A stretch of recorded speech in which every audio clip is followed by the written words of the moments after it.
नमस्कार मित्रांनो, या व्हिडिओमध्ये आपण काही महत्त्वाचे जीकेचे व्हिडिओ बघणार आहोत. त्यामुळे मित्रांनो व्हिडिओ शेवटपर्यंत बघायचा. व्हिडिओ आपला एकदम आयएमपी असणार आहे.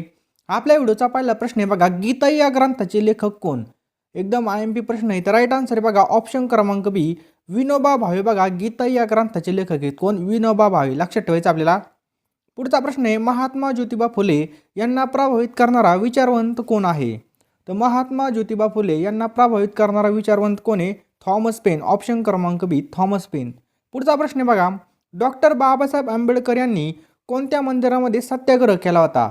तर राईट आन्सर बघा ऑप्शन क्रमांक सी, काळाराम मंदिर या ठिकाणी बघा डॉक्टर बाबासाहेब आंबेडकर यांनी सत्याग्रह केला होता.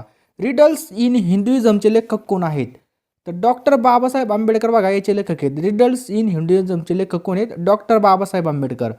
पुढचा प्रश्न आहे बघा, कर्मवीर कोणाला म्हणतात? एकदम सोपा प्रश्न आहे. तर भाऊराव पाटील यांना बघा कर्मवीर म्हटलं जातं. कोणाला? भाऊराव पाटील यांना. आणि मित्रांनो, चॅनलवर तुम्ही नवीन असाल तर चॅनल नक्की सबस्क्राईब करा. आजच्या व्हिडिओला नक्कीच एक लाईक करा. बघा आजच्या व्हिडिओचं लाईकचं टार्गेट बघा 1000 लाईक आहे. लगेचच्या लगेच टच करा मित्रांनो. तुम्ही लगेचच्या लगेच लाईक करून टाका, जेणेकरून तुम्हाला जास्तीत जास्त व्हिडिओ पाहता येतील. चौदार तळे कोणत्या ठिकाणी आहे? काय प्रश्न आहे बघा, चौदार तळे खालीलपैकी कोणत्या ठिकाणी आहे? तर याचा राईट आन्सर आहे बघा ऑप्शन्स क्रमांक डी, महाड या ठिकाणी. बघा चौदार तळे कुठे? ऑप्शन क्रमांक डी, महाड या ठिकाणी. डॉक्टर बाबासाहेब आंबेडकर यांनी पहिला सत्याग्रह 1927 मध्ये कोणत्या ठिकाणी केला होता? तर हा केला होता चौदार तळे, महाड या ठिकाणी. आताच पाहिला आपण 1927 साली हा केला होता. पुढचा प्रश्न आहे, गाडगे बाबांना खराट्यांचा बादशाह कोणी म्हटलेलं आहे? तर गाडगे बाबा यांना खराट्याचा बादशाह असं आचार्य अत्रे यांनी म्हटलेले. ऑप्शन क्रमांक डी, आचार्य अत्रे यांनी म्हटलेलं आहे.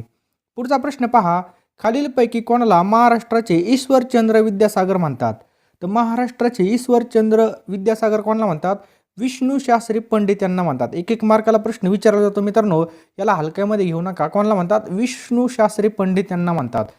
तर मित्रांनो बघा, आपल्यासाठी मी जेवढे काही जीकेचे व्हिडिओ आणि करंट अफेअरचे व्हिडिओ घेतले, धरू सुपंथ हा संदेश कोणाचा आहे? तर एकमेका सहाय्य करू अवघे धरू सुपंथ हा जो काही संदेश आहे बघा संत तुकाराम महाराजांचा आहे. नेक्स्ट आहे बघा, अमृत अनुभव हा जो काही ग्रंथ आहे हा कोणाचा आहे?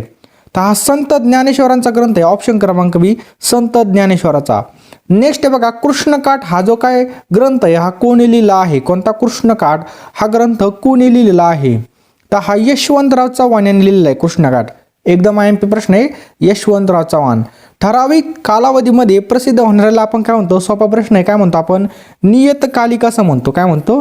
आणि दररोज प्रसिद्ध होतं त्याला दैनिक म्हणतो, हप्त्याला साप्ताहिक, आणि महिन्याला काय म्हणतो? मासिक म्हणतो आपण. पुढचा प्रश्न आहे, राष्ट्रीय स्वयंसेवक संघाचे संस्थापक म्हणून कोणाचा निर्देश करावा लागेल? तर कोणाचा? डॉक्टर केशव हेडगेवार. ऑप्शन क्रमांक 4 यांचा नामनिर्देश करावा लागेल. पुढचा प्रश्न महत्त्वाचा आहे बघा, श्रीमती नाथीबाई दामोदर ठाकरसी विद्यापीठाची स्थापना कोणी केली होती? तर महर्षी कर्वे. ऑप्शन क्रमांक 4 महर्षी कर्वे यांनी केलेली. पहा पुढचा प्रश्न एकदम सोपा आहे, माझी जन्मठेप हे काय चरित्र हे कोणाचं आहे? तर स्वातंत्र्यवीर सावरकर यांचं आहे बघा माझी जन्मठेप हे चरित्र. नेक्स्ट आहे बघा, कुटुंब नियोजनाचा पुरस्कार करणारे समाज सुधारक कोणी?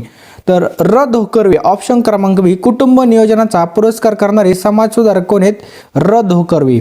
पुढचा प्रश्न आहे, अमेरिकेमध्ये जाऊन वैद्यकीय शास्त्रामध्ये पदवी मिळवणारी पहिली भारतीय महिला कोण आहे? तर ऑप्शन क्रमांक बी, आनंदीबाई जोशी. ऑप्शन क्रमांक बी कोण आहेत बघा? आनंदीबाई जोशी आहेत. पंढरपूरचं विठ्ठल मंदिर सर्वांना खुलं व्हावं म्हणून महाराष्ट्रात जनमत संघटित करणारे आणि विठ्ठल मंदिरासमोर उपोषण करणारे कोण आहेत? तर राईट आन्सर आहे बघा साने गुरुजी. ऑप्शन क्रमांक सी कोण आहेत बघा? साने गुरुजी. नेक्स्ट आहे बघा, कुष्ठरोग्यांच्या पुनर्वसनाच्या महान कार्याबद्दल संयुक्त राष्ट्र संघाने 1988च्या मानवी हक्क पुस्तकाचे मानकरी कोण आहेत? तर कोण आहेत बघा? ऑप्शन्स क्रमांक तर कोण आहेत बघा? बाबा आमटे. ऑप्शन क्रमांक बी कोण आहेत? बाबा आमटे. पुढचा प्रश्न बघा, सत्यशोधक समाज कोणी स्थापन केला? सत्यशोधक समाज कोणी स्थापन केला बघा? महात्मा ज्योतिबा फुले यांनी बघा सत्यशोधक समाज स्थापन केलेला आहे. खालीलपैकी कोणती एक महात्मा फुले यांची साहित्य कृती आहे विचारलं आपल्याला? कोणती आहे? तर तृतीय रत्न. ऑप्शन क्रमांक 3 तृतीय रत्न आहे बघा महात्मा फुले यांचं साहित्य. नेक्स्ट आहे बघा, शाहू महाराजांनी आपल्या राज्यामध्ये मागासवर्गीयांसाठी किती टक्के जागा राखीव ठेवल्या?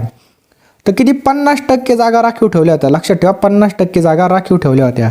गुलामगिरी या पुस्तकाचे लेखक कोण आहेत? गुलामगिरी या पुस्तकाचे लेखक कोण आहेत? व्हेरी व्हेरी IMP प्रश्न आहे.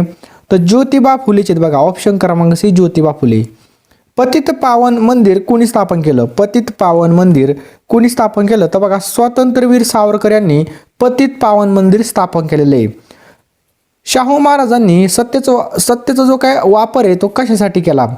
तर राजर्षी शाहू महाराजांनी, हा शब्द असा आहे बघा, राजर्षी तुम्हाला माहीत असेल, आपला चुकला हो टायपिंगमध्ये. तर बघा राजर्षी शाहू महाराजांनी जो काही सत्तेचा वापर आहे हा लोकांच्या कल्याणासाठी केला. ऑप्शन क्रमांक बी लोकांच्या कल्याणासाठी. पुण्यामध्ये सेवा सदन आश्रमाची स्थापना कोणी केली? पुण्यामध्ये सेवा सदन आश्रमाची स्थापना कोणी केली? तर रमाबाई रानडे यांनी केली. लक्षात ठेवा, रमाबाई रानडे यांनी सेवा सदन आश्रमाची स्थापना केली. शाहू महाराजांचा जन्म खालीलपैकी कोणत्या ठिकाणी झाला? महत्त्वाचा प्रश्न आहे. तर राईट आन्सर बघा कागल या ठिकाणी बघा शाहू महाराजांचा जन्म झालेला आहे. कुठं? कागल या ठिकाणी. कोणत्या वर्षी अभिनव भारत या संघटनेची स्थापना झाली होती? तर अभिनव भारत या संघटनेची स्थापना कधी झाली होती? तर 1904 मध्ये झाली होती. ऑप्शन क्रमांक सी 1904 मध्ये.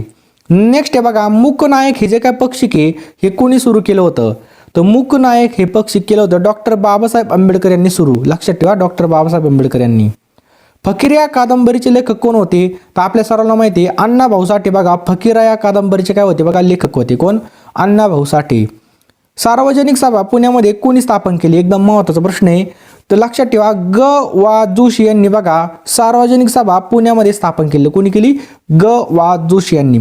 खालीलपैकी कोणी तलाठी शाळांची स्थापना केली? तर कोणी केली असेल बघा तलाठी शाळांची स्थापना? तर ऑप्शन क्रमांक 2 शाहू महाराजांनी बघा तलाठी शाळांची स्थापना केली होती. कोणी? शाहू महाराजांनी. लक्षात ठेवायचं आपल्याला. पुढचा प्रश्न बघूयात आपण. नेक्स्ट क्वेश्चन काय बघा 1 ऑगस्ट 1920 खालीलपैकी कोणाचं निधन झालं? तर 1 ऑगस्ट 1920 कोणाचं निधन झालं? बाळ गंगाधर टिळक यांचं निधन झालं. नेक्स्ट आहे पहा पसायदानचे लेखक कोण? एकदम सोपा प्रश्न आहे. पसायदानचे लेखक कोण आहेत? तर संत ज्ञानेश्वर बघा पसायदानचे लेखक आहेत. नेक्स्ट आहे पहा महात्मा फुले यांनी सत्यशोधक समाजाची स्थापना कोणत्या साली केली? तर कोणत्या वर्षी केली? 1873 मध्ये बघा सत्यशोधक समाजाची स्थापना केली होती. कोणी? महात्मा फुले यांनी 1873 मध्ये. आलं लक्षात? पुढचा प्रश्न बघूयात आपण. स्त्री शिक्षणासाठी शारदा सदन ही संस्था कोणी स्थापन केली?